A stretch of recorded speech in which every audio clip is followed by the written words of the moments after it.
Hi everyone, wherever you are, I hope you're having a wonderful week so far. We are here with the latest episode of the Inside Crypto Show, interviews and discussions with regular people like yourselves. Today we are joined by David Woodbury, founder of Yak Dao. They are developing a global luxury camping brand that fractionalizes ownership of recreational properties through NFT memberships. The Yak is revolutionizing the way individuals can own and engage with real estate assets. We have to do the usual disclaimer: anything said by either David or myself does not constitute financial advice. Our opinions are our own and not to be connected with our respective organizations. Please, everyone, do your own research. Because it's just David on the podcast today, we can spend more time talking about his background before we get into the crypto stuff. David, welcome to the show. Thank you so much for making time. Tell everyone about yourself. Great. Yeah. Thanks for having me, Ryan. So I've been an entrepreneur for about 15 years. I started a campground reservation booking engine. So I've been in the outdoor recreation space on the Web2 side of, I guess, entrepreneurship and building products in the space. And I guess in 2018, I started trading crypto, became really attracted to Web3 and the innovations that were happening within different industry opportunities, and ended up becoming a speaker for Web3 at the state government level. So I was traveling around actually the state of South Dakota in the United States, working with companies on adapting Web3 for their business models.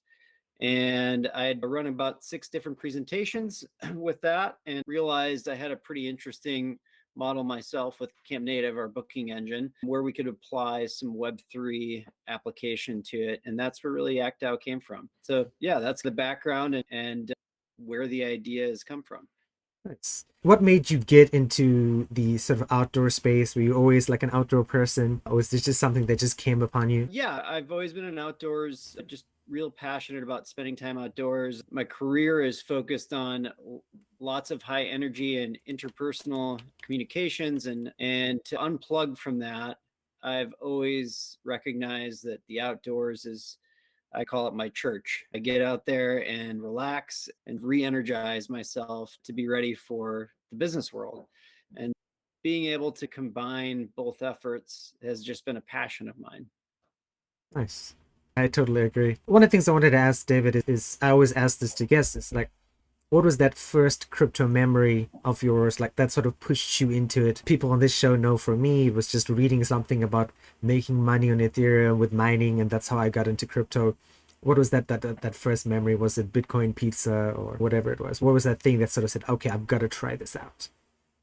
Yeah, mine was actually back all the way back in like 2014, and I should have bought it back then. But I had a friend of mine that was in Chicago and he was building Bitcoin ATMs. Wow. And we were actually in a tech accelerator together. I was building Camp Native at the time, our booking engine, and he was in an accelerator with another company. And he was thinking about dropping out from owning his company because his Bitcoin ATMs were doing so well. And I was asking him, what is Bitcoin and what are these ATMs? And basically, he was showing me like drug dealers in Chicago that were utilizing them back then.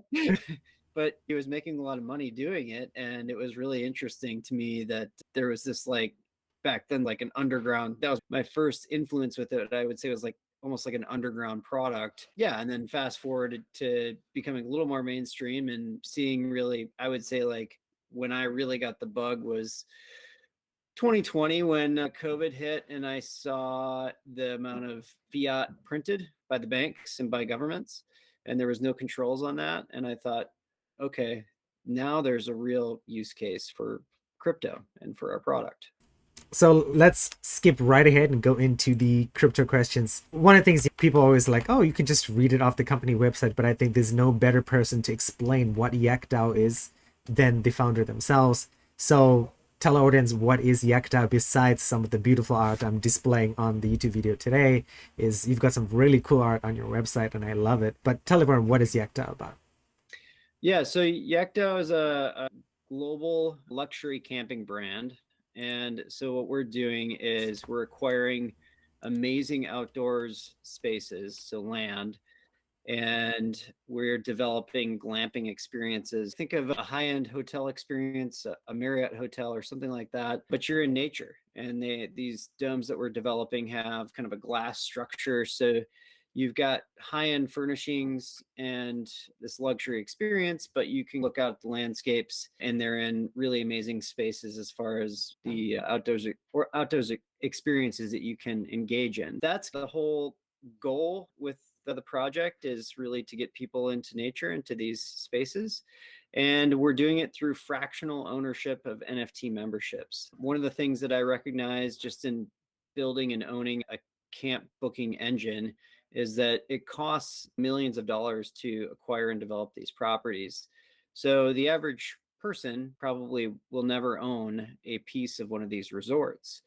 And with NFTs and with crypto, we can basically utilize our innovative Web3 structures in order to bring in more people, bring in more investors that way, and make this a more democratic approach to owning some of the most amazing landscapes in the world.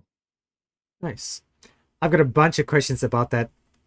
First of all, because I literally just heard of glamping probably like a month ago, which I'm very late to a lot of stuff. Because it's here in Taiwan. But I was watching Netflix and I heard about glamping. What is glamping?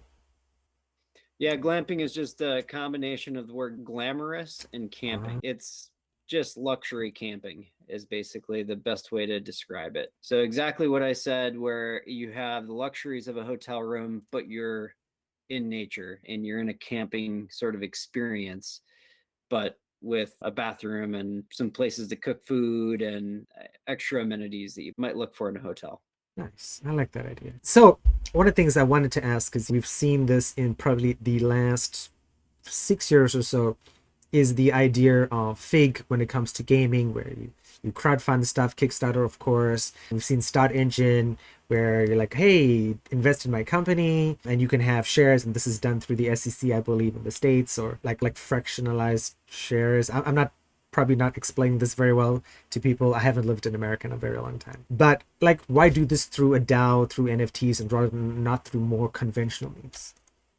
Yeah, I would say part of it's our passion to do something innovative with utility in the space. I saw a lot of projects in crypto that were, I guess, not really based on traditional business models and practices. And I think that's really where crypto gets adoption, is as we begin to bring in mainstream industries into crypto and you utilize the technology that the crypto offers. That's part of the adoption process. So I think the other thing about a DAO is I look at a DAO as you're almost like creating a publicly traded company right out of the gates, and where you have almost shareholders and people like being able to input energy and ideas and resources into an organization, but you're doing it from day one. And the barrier to do an IPO is years of time and development for a traditional company. And then banks take tens of millions of dollars in fees just to make it available to the general public. And so I think DAOs are actually probably going to reinvent the way that we look at publicly traded companies eventually. I think being a DAO is very innovative in our landscape today, and you have to do it right. You have to try to really involve the community. And just like my thought process is, I'm running a publicly traded company and I'm accountable to every single person that's a member of this organization. And yeah, so it's exciting to do it that way. Why NFTs? I saw a couple of projects that are, I would say, pioneers that are only a couple of months ahead of us, but that's crypto, right? 2 months is like 10 years. And so I watched Links DAO and I watched Fries DAO, City DAO, and they were doing fractional ownership of like golf courses and fast food restaurants and property through NFTs. And NFTs are just so, in real estate, we look at sort of an old school model of timeshares. People have heard of these before, and they have a bad name in real estate, mostly because it's a hard sale process and you buy into a timeshare and then they're hard to sell because you're stuck in one location and with a certain date of only time that you own that location for. So I think where fractional ownership of real estate comes into play with NFTs is that you can, so real estate's continued to go up considerably in price to the point where many people can't afford it anymore.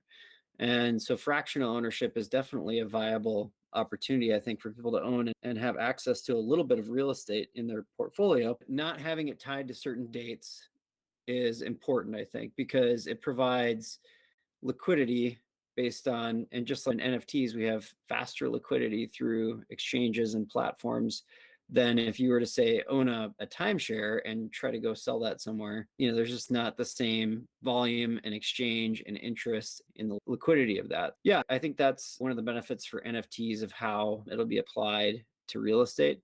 And there's so many things like in real estate that I think that's just one industry that could be totally reinvented by blockchain in general, because any industry that you see an incredible amount of middleman markup is ripe for blockchain technology. So you have real estate agent commissions, you have mortgage broker commissions, you have bank fees and commissions, you have titling companies. There's all these transaction fees and engagements, inspections. Imagine everything in your house is on the blockchain at some point, and you know exactly when you go to buy that house when the furnace has been serviced or whatever.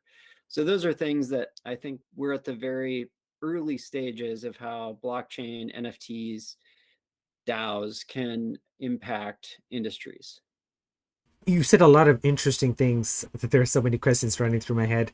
And I really like the point about house ownership. Like 2 jobs ago, I was a teacher for 10 years. And here in Taiwan, we have 23 million people on an island the size of Massachusetts, something like that. It's like a huge concentration of people. So as you can imagine, like in most islands, housing is crazy expensive because the amount of buildable land, the number of people.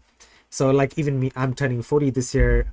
I don't even have close enough money to buy a house, just because it's out of the world, and what the banks want is just it's crazy. What I wanted to ask you is, right, as a fractional owner of a piece of land, and I've heard about fractional ownership not in the blockchain sense and in the blockchain sense, as someone who's part of Yak Dao and he's a fractional owner of some glamping ground somewhere in the United States, what do you get? Can I go and stay in my glamping property at some point? Am I receiving income? What am I receiving?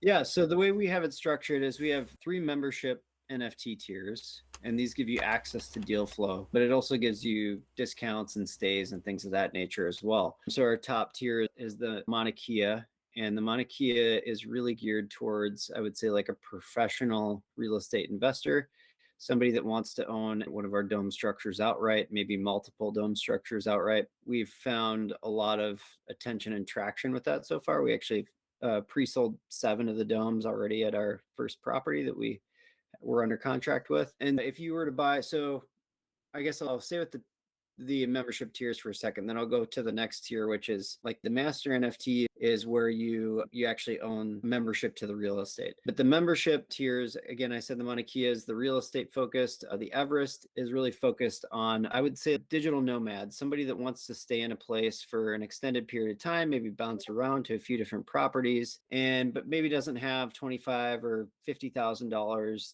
to invest in a real estate property. They might have less than 5,000, maybe more than 1,000, but less than 5,000 to invest. But they do want to own a little bit of real estate in their portfolio. And then the last tier is our K2, and that's really geared at campers, people that want to stay at the properties. And we're also bringing in like outdoor gears partnerships, so like discounts on gears and things of that, just community members. So going back to the 𝕰𝕂𝕗, they get a 10% discount on stays. The K2s get a 5% discount on stays. So going to, when you buy a dome, if you buy the dome outright, it's an NFT, and you may stay in that dome whenever you want. We have a calendar, basically a property management calendar, where you can book out your days that you want to stay, and the rest of the time the DAO books out the property for you, and you generate income off of it. The DAO retains 18% of all revenue that's produced by that dome, and that covers property maintenance, updates, booking. It's turnkey. You don't do anything. You don't interface with the customers that want to stay at your property or anything. It's just purely a passive investment for you. Now, each one of those domes can be broken into 50 NFTs, and those 50 NFTs may be sold to the next tier. And so you could offset some of those costs, because let's just talk about what one of these glamping domes will cost, probably in the neighborhood of $35,000 to $50,000, depending on how luxury you make it. So we recognize that's still a pretty big barrier for a lot of people, that price tag. But when you start breaking into 50 units, that's pretty doable for a lot of people to buy 1 or 2 units that way. Now, that doesn't give you any rights to stays. And the reason for that is you do get your discount. So you get 10% off whenever you stay. But we need you to book just like anybody else because of the property. The property has to generate revenue. The main objective of that is we produce revenue every month and it's distributed as a commission to your account in USDC. If you own a fractional NFT, let's say you own 1/50th, and the dome's producing $50,000 USD each year, your NFT would produce $1,000 of revenue every single year. If you want to go stay at the dome a couple nights, the average booking fee is probably going to be around $200 per night. So think about it like this: you'd have that 10% discount. You'd probably get 2 or 3 nights for free just from the revenue that you're producing by owning the NFT, and you'd still have a few $100 that you'd make off owning your NFT as well. Wow. So that way your NFT is always like really valuable as well, because there's a lot of utility behind it. So I've seen the NFTs on your site, and you've explained the math very clearly. Is this a plan? Is you have your first generation of NFTs, and at some point, as the math dictates, as you expand, you're gonna have to release second, third generations as you have more glamping spaces in the States. I guess my other question is as well, I know as you explained glamping to me in the beginning of the show, I'm like, oh yes, people in Taiwan do glamping. And that is what, like my friends say, I'm going to this place, we're staying in this place. I'm like, this is not camping, because I grew up in South Africa and I went camping with just like a tent out in the wild with elephants and giraffes and that sort of stuff. And Right. that was camping, but oh, so this is what is called glamping. So are you going to expand outside of the States at this point, or are you just strictly focused in America for the short term 3 to 5 years? Yeah, I don't want to overburden you with too many questions, but yeah, go No, ahead. yeah, that's a good question because it's really interesting. The fantastic thing, again, why do this as crypto versus a traditional investment? And the answer is scale. We have already, so we did a pre-sale, we sold out, we raised about 300,000 USDC on the pre-sale, and that was in June. So this has been during really tough market times. But the reason I'm saying this is that the members of our pre-sale, we have members of the community that are in Africa, Asia, Australia, Europe, North America right now. And we have opportunities in at least 3 continents right now with members Nice. from our community that have land or have opportunities for us to develop properties on it. So we're starting in the US, and that's because with Camp Native, we have 2 million campers on our platform. So we can essentially, I won't say guarantee, but we can really ensure the success of properties in the US, that they'll be very successful and they'll produce a lot of revenue.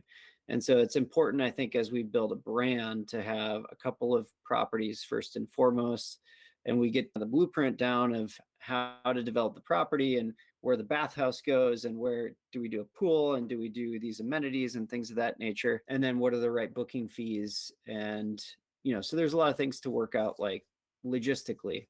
So it makes sense because our team is based here. We have infrastructure here. We have lots of relationships here, but we have tons of scalability internationally. And I think within 2 years, that's really the goal.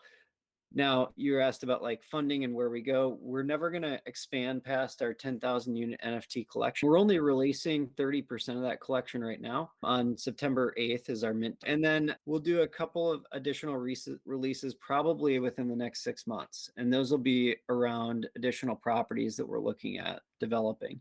Our first property is in Brevard, North Carolina.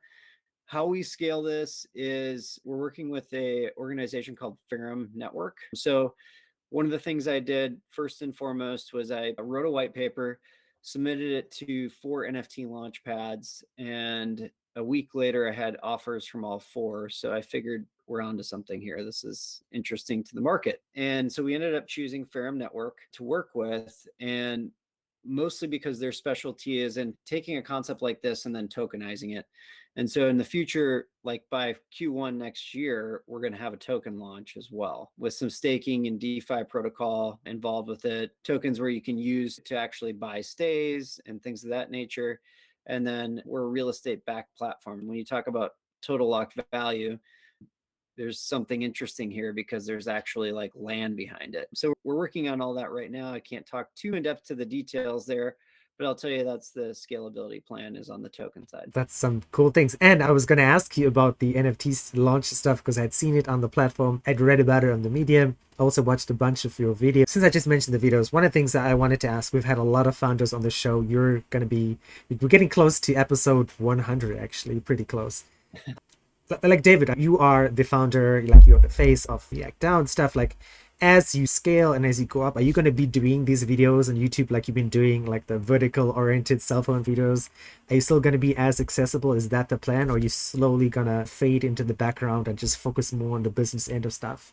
No, I think I always want to be accessible because for me, this is a passion project. It's not about making money or doing something for me, like I want to go build out a property and chop the wood at the campground and sit around with other people in the industry over a bonfire with a glass of whiskey and talk about how we lost all our money on whatever stupid crypto asset that we invested in last bull run. So Luna, damn it. It's just one of those things. Yeah, I always plan to kind of be, as long as the DAO wants me to be. That's the thing about a DAO. They have the voting rights. The community has the voting rights of who they want the face to be. And I'm the guy with the idea and put it together and run it to market. And I think if I do my job and keep being accessible to people, hopefully people like it. And because I like doing it. Yeah, it's easy for me. Nice. It's just because I've seen the videos and stuff, and it looks, I mean, you have a lot of energy, and I can't imagine like doing this for the next 2-3 years, moving between countries and stuff, and it's gonna be a lot. But like I said, it's a passion project, so the energy comes from your passion. So that's really cool. I'm a competitive cyclist. And so what I do is I go on a bike ride. This is the hack. I say I have to go do some work and I go on a bike ride and then I stop and I shoot a 3-minute video and that's work. Nice. Nice. That's awesome. Yeah.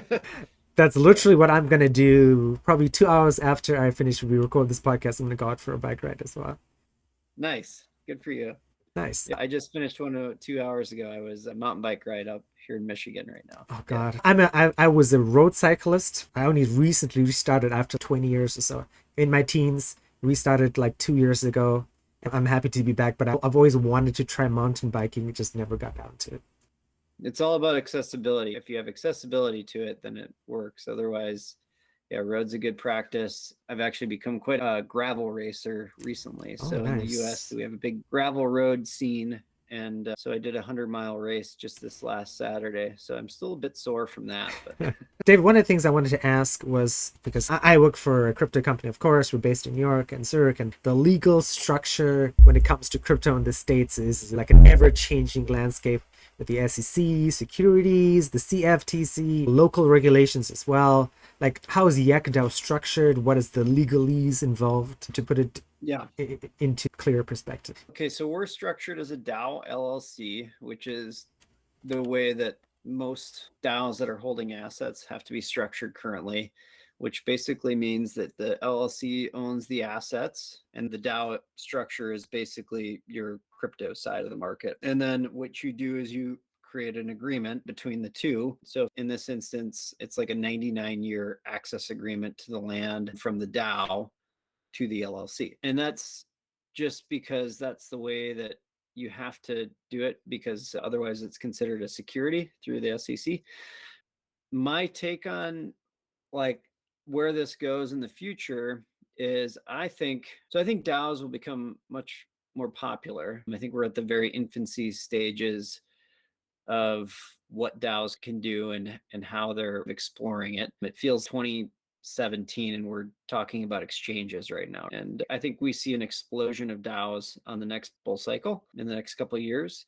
And really what I think that's going to force the hand of the SEC, because more and more people are going to say, I don't want to be an accredited investor to invest in a project. I don't want to be like, why do I have to be a $1 million asset holder to decide where I want to put my money? That's not fair. And why do I need, as an organization, why do I need to spend tens of millions of dollars with a New York bank exchange to list my company and become publicly traded? That's silly. That process will attract less like startups. and the startups are all going to go into the DAO and crypto space, I think, and therefore there's going to be no deal flow for the IPO side, and the SEC is going to look to make money, and so they'll end up regulating DAOs and coming up with a way to make this. Right now we're playing in a gray space, and everybody knows it, but the future is, it's just, if we think about processing the first e-commerce transaction in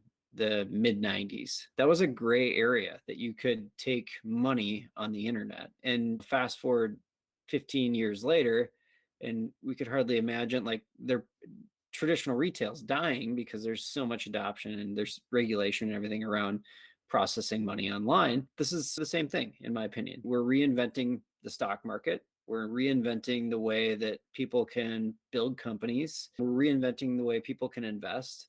And I think eventually the SEC in America, we've been a pretty big innovator for the last 100 years, and I don't think our country wants to see other countries pass us by. And what's happened with globalization is, if you don't adopt, you get passed by. And because other countries are like, shoot, we'll take it, we'll take your risky crypto startups in our country, bring your money here. And so I think the evolution of this is just, regulation will happen and it'll be a good thing because it'll actually enable more adoption for the industry. Nice. And I totally agree with that aspect. I can definitely see that it's you guys are definitely ahead in terms of regulation. I think we're just catching up here in Taiwan. One of the things I want to ask, right, is with COVID 2 years ago, like the tourism industry here was everywhere in the world was hit. How do you imagine COVID impacting glamping and what you guys are doing in the future? How will you guys react to that sort of situation if we do have, I don't think we'll ever go back to the idea of lockdowns, but the decreased idea of people going on holidays together, going to domes and stuff. And again, I'm not to understand how close these domes are or how many people are in a particular camping ground, but is there a plan for this, or do you anticipate this, or is it just like a non-concern at the moment? No, actually, it's a good question because we put a lot of thought into timing is really important with any business venture. And so I looked at, okay, so crypto markets were capitulating, equity markets are capitulating. This is Q1 of this year, 2022. Commercial real estate's under pressure because 35% of our workforce is going to be remote, so less need for offices and retail. Residential real estate is in a bubble, very substantial bubble. And in fact, in the last few months, as in the U.S., as we've increased financing rates, residential real estate's falling. And so you ask yourself, like, where do you put money? Where do you invest money in these types of markets? And recreational use real estate has been exploding, just the industry in general. So Camping World, for example, the last 2 quarters, they've had their best 2 quarters ever. That's the biggest RV site in the U.S. And there's a couple of reasons for that. So in the US market, we have 74 million baby boomers, and they're all at retirement age. And so they're all looking to get out and have experiences in retirement. And in addition to that, as I already mentioned, something like 35% of the workforce plans to be remote by 2025. And so these folks can live and work from anywhere they want. They don't have to be in an office 9 to 5 as we used to have to be, sort of pre-COVID, and many people did. And you have this like influx of people that can live and work and experience the life the way they want to. And when that freedom is applied to a large cohort of people, you have a lot of demand for the most interesting places in the world as far as like experiences, because that's what people want. Millennials will invest more in experiences than they will products. And there's another stat for you on why this will work. But then going back to your question about COVID, camping did really well during COVID, actually, because it was one of the places people could go when hotels and things were not shut down. They could still go out to a rural campground and get out. And my opinion personally is like that experiment was a pretty big failure, like shutting things down. And so I don't see this generation ever doing that again or adhering to that. So I think it's less of a risk than maybe it was, because we already went through a couple of years of that. And yeah, I don't think the results prove that it was effective in the way that they did it. I don't think it's a big risk that we consider moving forward, you know, there's always a black swan event. You can't really guess what it could be. COVID was for a lot of industries in the past. Camping, not really, though. Camping still did well because of just the rule and like outside and outdoor spaces versus having a packed in conference room or something like that. If you were an events company during COVID, yeah, you really struggled. So Nice. So you've talked a lot about stuff, and I know you're probably like the crypto person in your circle of friends. Maybe not the only person though. Like for me, it tends to be like a. So you've probably seen the sort of, I would say 50-50% of like antagonism towards crypto and NFTs, and 50% of this is interesting, it's cool. Tell me more about it.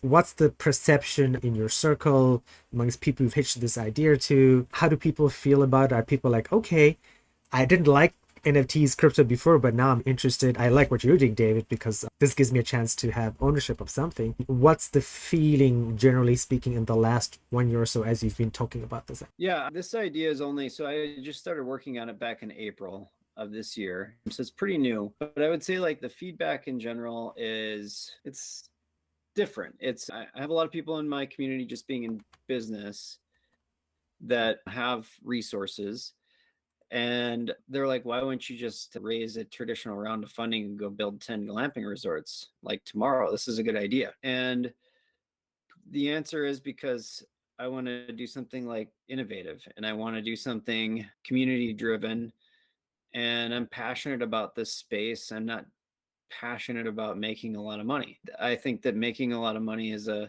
byproduct of doing something really cool. And so I would rather just do something really cool and enjoy doing it, and we'll let the chips fall where they fall. Yeah, I think there's that cohort of people that I talk to that just don't get that. They're like, take the easy button. This is a good idea. It's good timing. Here's $10 million fund and go build some campgrounds out or whatever. And then there's the other cohort of people that I think get it because I've been in the industry for a little while. And so that we've got some followers and people in the community that are long time friends and acquaintances and things of that nature. And then I think there's just other people that are just like, yeah, it's you're crazy talk. This is some sort of scammy internet thing. So I think it's just like exactly what in any crypto project where we're at with adoption today, which is less than 2% of the population. I probably have more than that in my personal community that's has adoption, but globally I think we're at like 2 or 3% or something like that of adoption with crypto. But that's to me what's so exciting about it, because I feel like we're working in an industry that's like in 1998, and if we were building websites and learning the internet, but we're learning something new and something innovative. And yeah, that's what makes me passionate about it. And I think the other thing is it's the right thing to do. Like it levels the playing field for so many ecosystems and countries and people that don't have access to things. And there's some passion behind that for me too. Nice. I mean, do you have a plan to get increased adoption? I remember there was the NFT NYC earlier this year, and there was those protests, there was those TikTok videos and YouTube shorts about people outside with protest placards, NFTs suck, something like that. You're doing podcasts, you're doing media outreach. It's really cool. Not many founders spend as time to do that stuff, which is I think is essential. Answering questions, helping people like me understand about this sort of stuff. What's your plan for adoption beyond media outreach? Are you like just gonna keep talking to people, having conversations? Do you see outreach improving beyond the 2%, like you said? What's your thoughts about that? Yeah, I'm an old school salesperson, so I will talk to anybody that wants to have a conversation about what we're doing, because you just never know where that relationship goes. And so I think as a founder, your job is to be an evangelist, to talk about your mission as many times as possible, to have the 60-second pitch, the 2-minute pitch, the 5-minute pitch, the 15-minute pitch, and be able and in an hour like we're doing here. It's yeah, I think you just you can't do it enough. And really for me, it gives me energy. Like every person that I get to talk to, it's exciting because there's people in your community that have never heard about what we're doing, and we're a pioneer in the space. We're doing something that's interesting, we're doing something that's cool, we're doing something that's real. And that's what's cool about Yak Dao. And yeah, as many people as I can keep telling the story, I'll just keep doing Nice. it.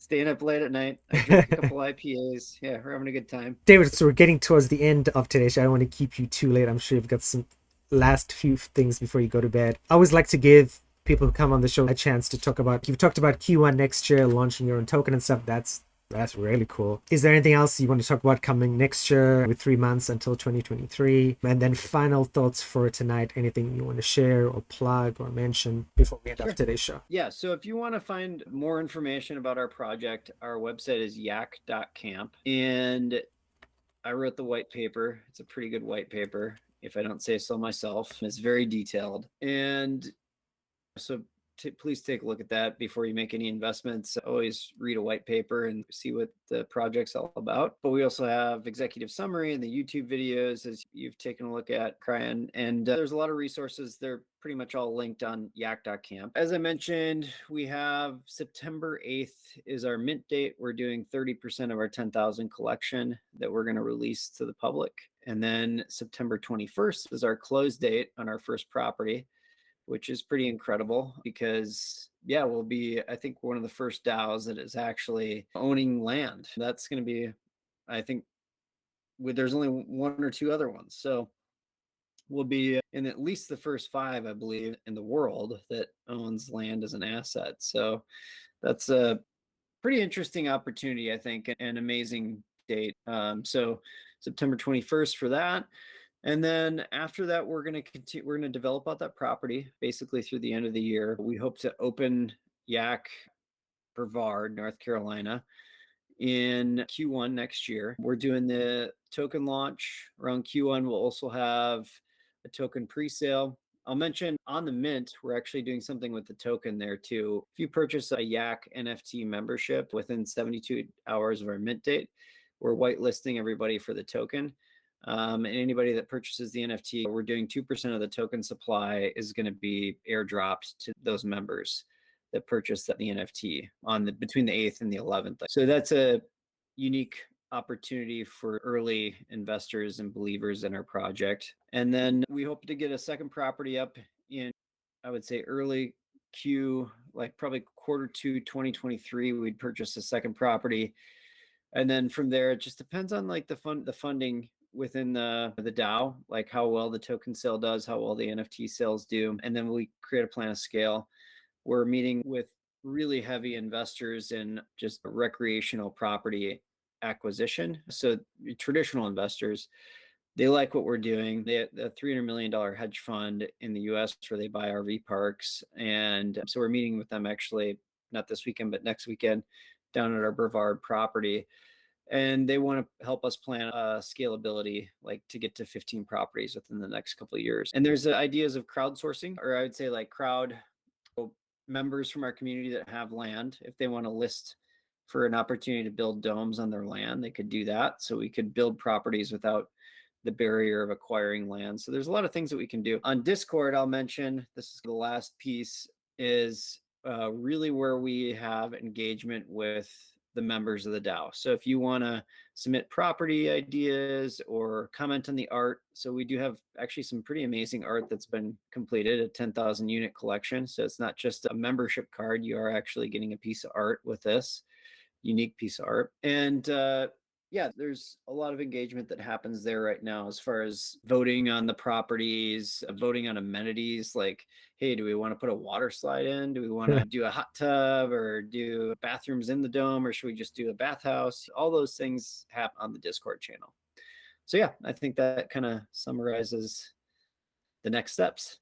Nice. And that's so exciting. Very quick question. Is there a whitelist for the mint on September 8th? There isn't. We didn't do a whitelist, and mostly it has to do with just like market conditions. But yeah, we didn't do a whitelist, and first come, first serve. So nice, because I was like, oh, this sounds so exciting. I want to do this. And I was like, oh my God, but there's probably a whitelist. There is no whitelist. That is awesome. So that makes me happy. Perfect way to end off today's show. David, thank you so much for making time in your evening. I really appreciate it. This is for people who knows, like I've talked about fractionalized NFTs when it comes to music and books and other stuff. And now with real estate, it's It's got my cogs spinning today. It's got me energized. So I really appreciate it. All the links for everything you've said with the website, the Discord will be down in the podcast tab for people listening. Will be down on the show notes when you click the show more button on YouTube. Thanks everyone for tuning in. I hope you appreciate it and check out all of David's links. David, is it okay to share your Twitter handle as well, or just focus on the Yak Dao? Yeah, you can share mine as well. It's Okay. Crypto Cowboy SD. Sure, then I will include that in the show notes. And that is it, everyone. We will see you guys next week.